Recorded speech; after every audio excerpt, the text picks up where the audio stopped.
Is there a rest cycle for our manifesting? That's exactly what we're talking about today on Mindful Manifesting. You're listening to Ariana Rollins. But before we dive into that, if you'd like to kickstart your manifesting journey, clarify what you really want. You can get my free meditation and worksheet at mindfulachiever.com. Mindfulachiever.com.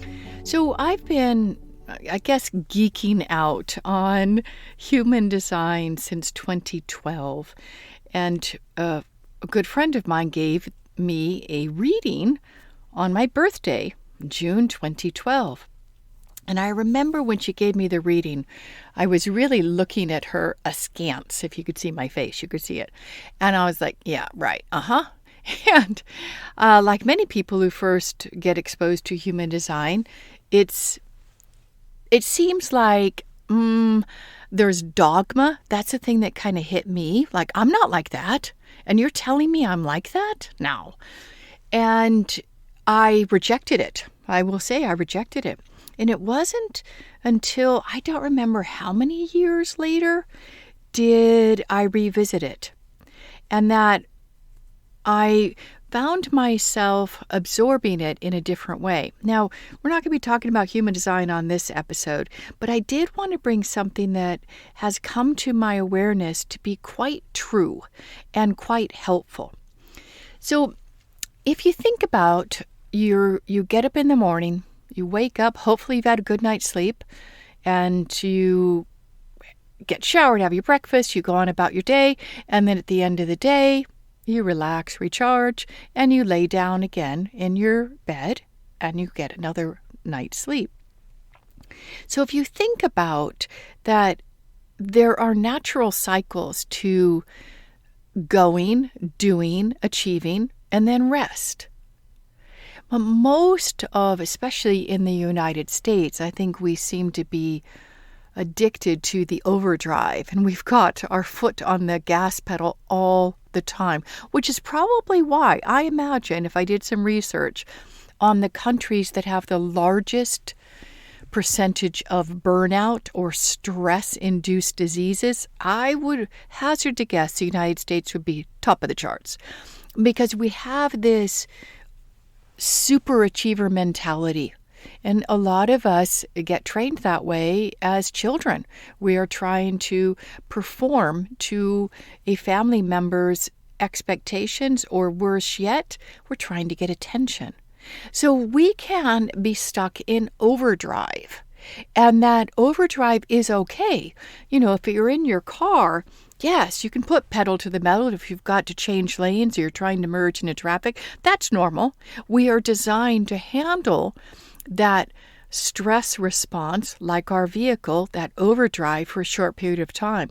But imagine if you left your car in overdrive, or you drove your car in overdrive all the time, pedal to the metal all the time.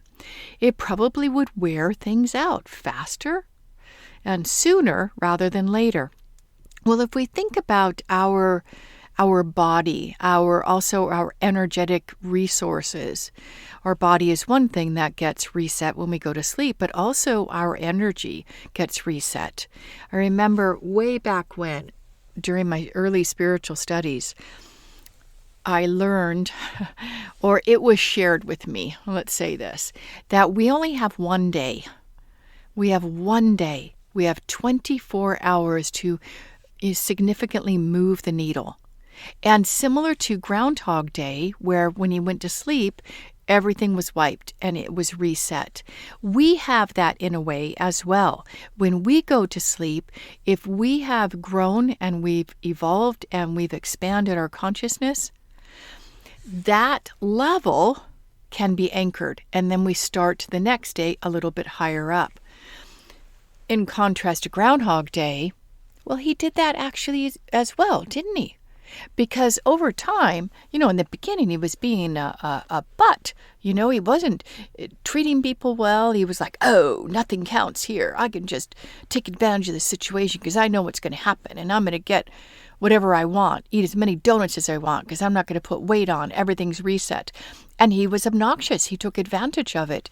And he, funnily enough, I was just thinking this, that some religions focus on reincarnation, and that if you don't, I think is it the Japanese, that if you don't pay your debt in this lifetime, no problem, you can pay it next time.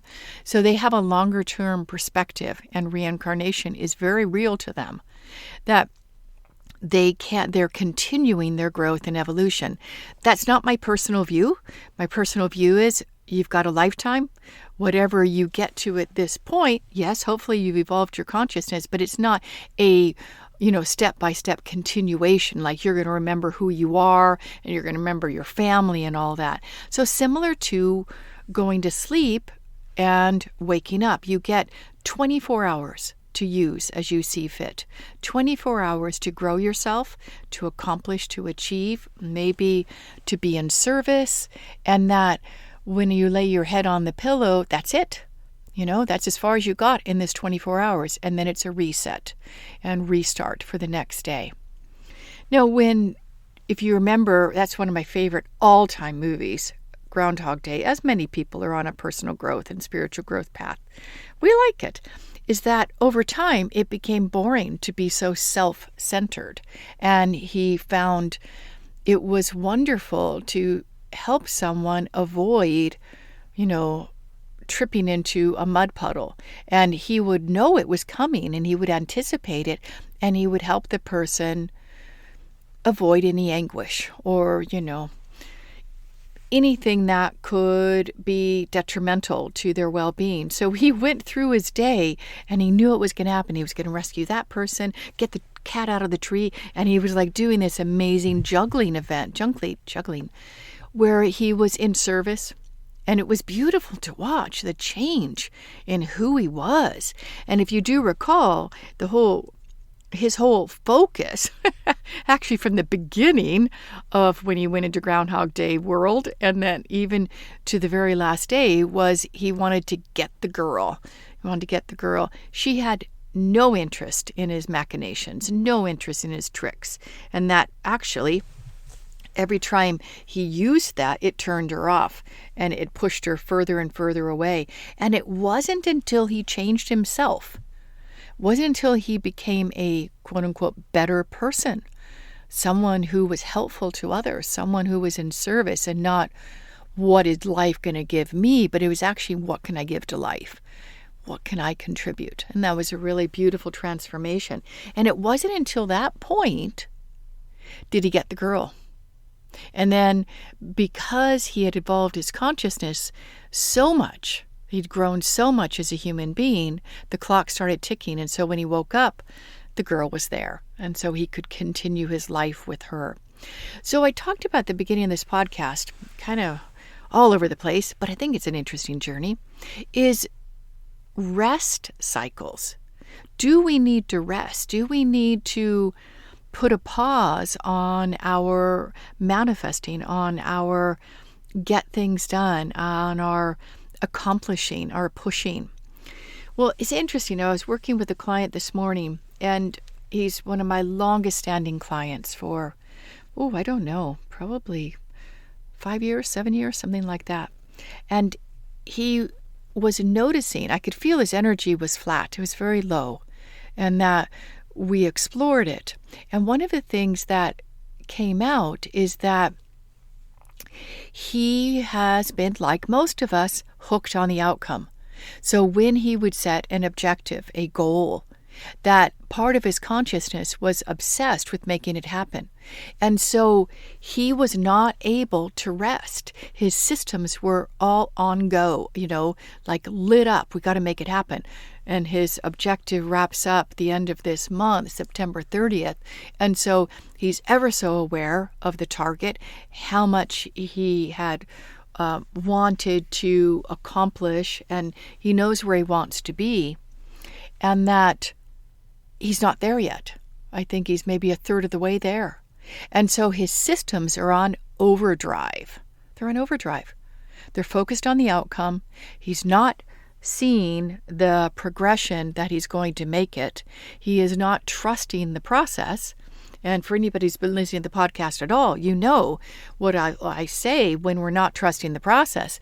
We are in doubt, and that is a blocker. That's the part of us that is trying to hijack our energy, hijack our resources, and instead of us eye on the prize, eye on the ball, no matter what, we know that's where we're going. We don't need to know how. It starts us obsessing on the how, and that gets us into overdrive. We tend to be working harder, working longer. We got to make it happen. You know, with this highest potential work and the cybernetic transposition work, all this manifesting that I teach, the biggest block to overcome, the biggest one, is focusing on how something will happen. When we get clear and we've got a top-notch desire and intention and the timing's right for us to work on it, we have alignment, true alignment. You just need to set it and let it go. Yes, you will reactivate it, hopefully daily, but it's not from a franticness. What do I have to do? How can I make this happen? It's more a recommitment. Yes, that's what I would like to happen on or before, whatever the date is. Please make that happen and unfold in ways that are for the highest good of me and of all involved. Now, do you feel any rushing or pressure in that statement? No. There's certainty, there's clarity, there's knowing. And then when you're in that place, it doesn't matter that you don't have it right now, because you know that you are doing what's necessary and appropriate. You're taking right action in right timing, and that it is unfolding exactly as it should.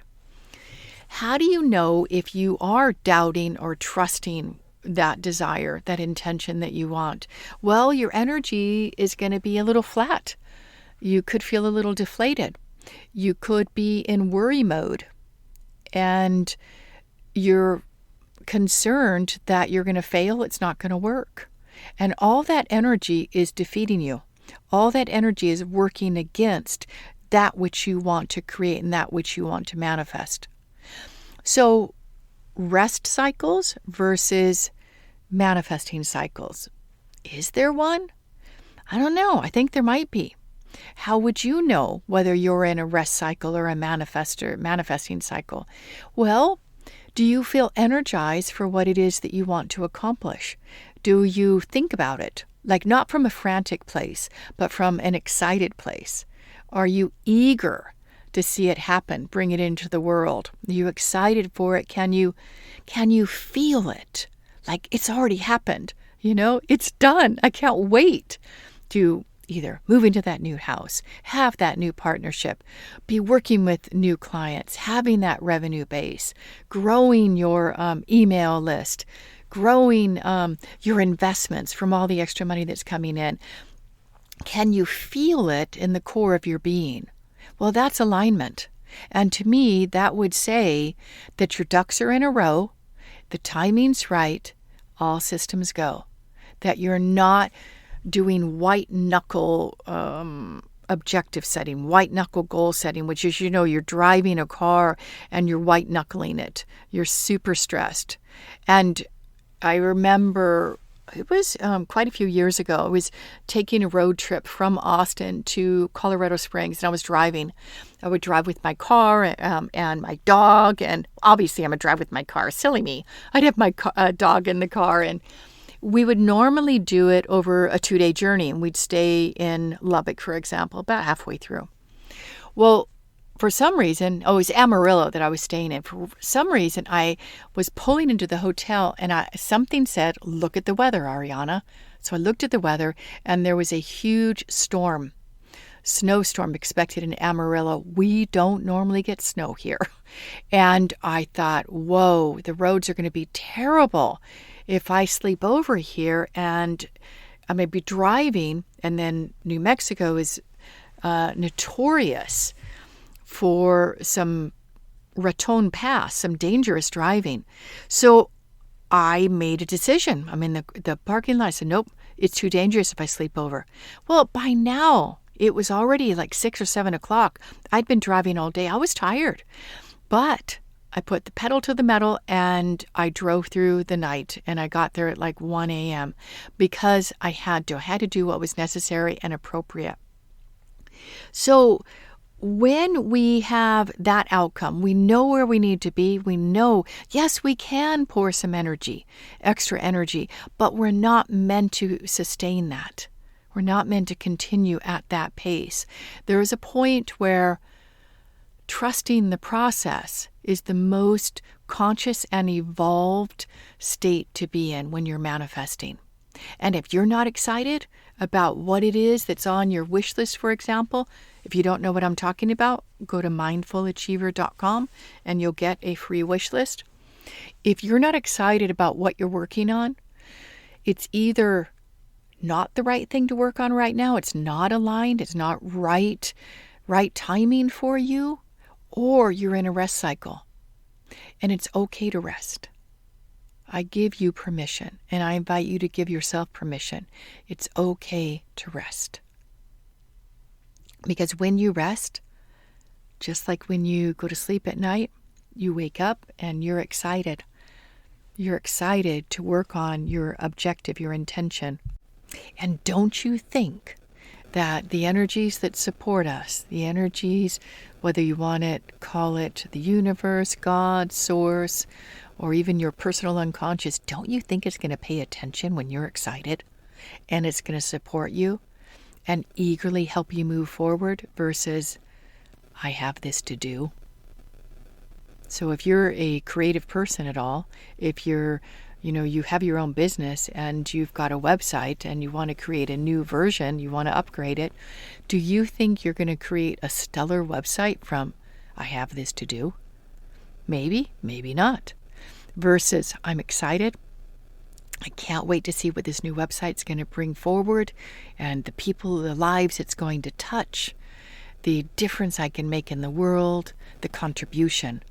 It's a very different energy. I'm sure you can feel it. So this episode was all over the place, but give yourself permission. If you feel it's time to rest and you don't have anything that's like a burning desire in you, and it's now burning desire, I mean that you can't stop thinking about it. You're excited. You want to do it. That's key. That's key, my friends, that you want to do it.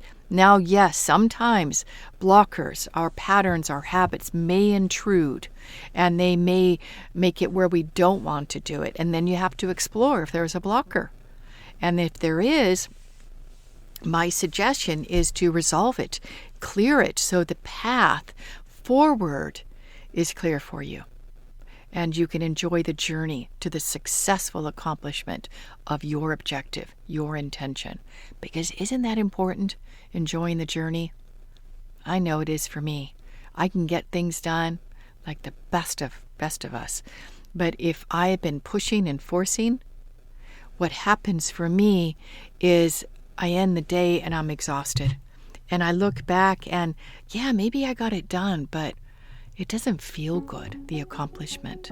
So give yourself permission to rest and trust your energy will be back and you'll be manifesting magic and miracles in no time. Thank you so much for listening. And as we wrap up, remember, as you confirm yourself, you chart your own path to success. And if you want to get a little kickstart your manifesting journey, please go to mindfulachiever.com. I think you'll enjoy it. So much love. Many blessings. Bye for now.